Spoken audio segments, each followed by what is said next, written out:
Okay, so good morning, friends and students. Today we will discuss here NEET point of view. NEET point of view.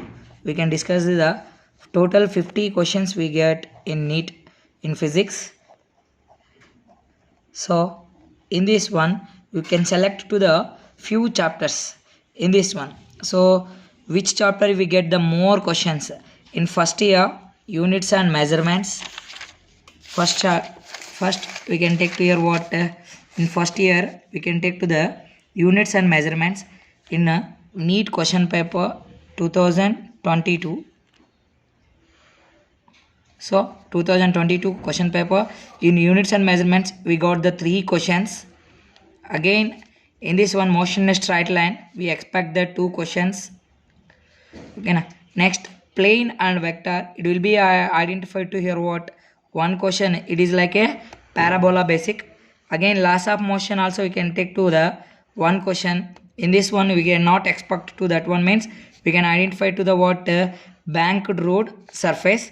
Again work power energy is there, we can identify to here what power 1 kilowatt hour basic.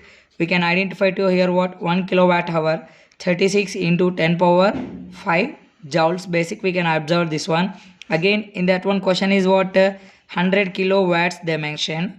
So we can identify to here what 36 into 10 power 7 joules. Why means we can observe to here 2 zeros is there, it will be increase here. Next system of particles is the very important. We can expect to the 3 questions in this chapter. 3 questions we get. So in this one basic, in this one we can identify to here what center of mass, again moment of inertia, again angular acceleration.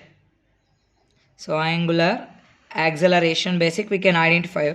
Again in this chapter we can expect to the only 2 questions we can expect. So gravitation chapter, gravitation field, gravitation potential and gravitational potential energy. So in that type of questions we can expect. Next mechanical properties of solids and fluids we can expect to the only one question. So it is from last year onwards it will be based on only one question only, that is what theoretically they are asking what stress and strain basic. Again we can observe to the thermal properties of matter and thermodynamics. In these both chapters we can make to what heat basic we can identify. So in this chapter we can identify to what so for example adiabatic process, isothermal process. Again we can identify